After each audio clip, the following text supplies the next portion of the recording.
a good one tonight. It has come down to the final match. It's Dayton Pitzer for Pitt and Sebastian Garibaldi for Princeton. And we're underway at the heavyweight.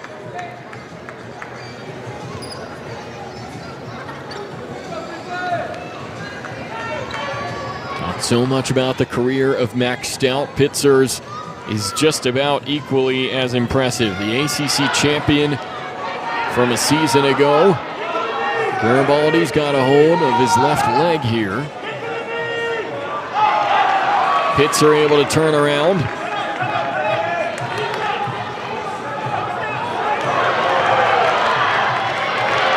No points given just yet. Panther fans thought Pitzer had a takedown. Still not given.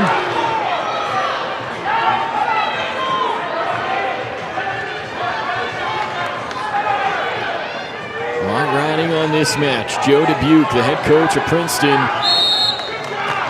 with a chance for what would be one of the biggest dual wins he's had in his young career as the head coach of the Tigers.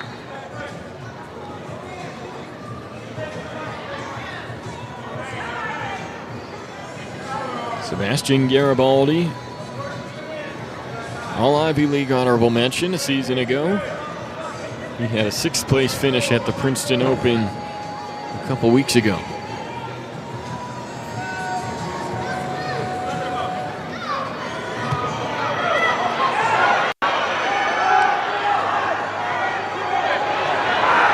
Look at Garibaldi, the first one to score, getting the takedown. And Katie, you kind of said it when we were talking about how he was going to approach this match. Would he be more defensive, or would he still try and be the aggressor? A very interesting strategy here from Garibaldi, but Pitzer now does answer with the reversal. 1 minute remaining in the period. And this is what's so interesting about heavyweight is 285 is the max that you can be. So Garibaldi definitely a little bit bigger than Pitzer. So Pitzer's a little bit faster. He can slink through some of those holds, and he just did, and he got his 2 on the board. Yeah, there's some pros and cons, no doubt, to being a lighter heavyweight. That's what Dayton Pitzer has been throughout his career. But as you said, a lot of the pros on that list are the fact that he is a little bit lighter and faster, able to move more quickly in certain situations. And so a 3-2 lead for Sebastian Garibaldi.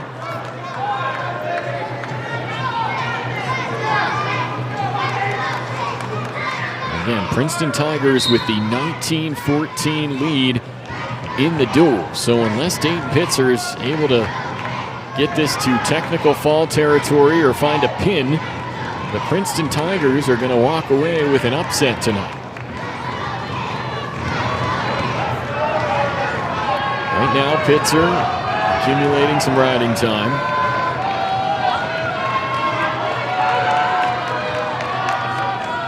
Panther fans think Garibaldi is stalling here as the time winds down in the first period. So, Katie, you mentioned coming into this match, you were curious to see what type of approach Garibaldi would take.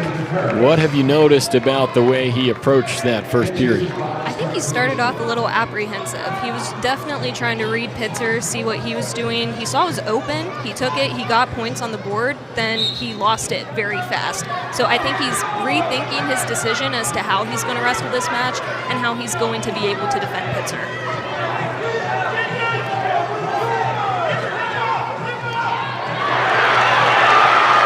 Pitzer gets him in a tough spot. Dayton Pitzer gets another reversal here to make it 4-3.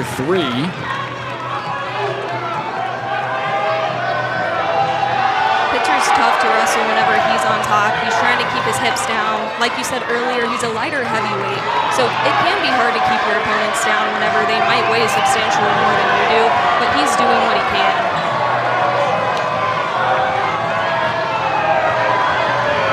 Panther fans desperately pleading for a stalling call against Garibaldi.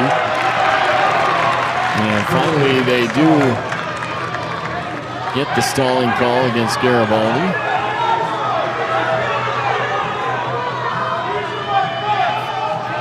Pitzer Pitzer really trying to work for this pin. He's got the legs tied up. He's trying to get something going with the upper body.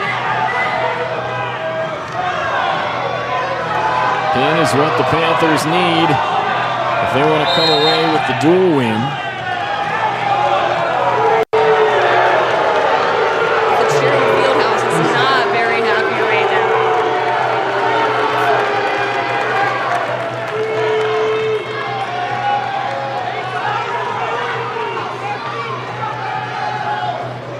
They certainly think Garibaldi has done his fair share of stalling, and then some.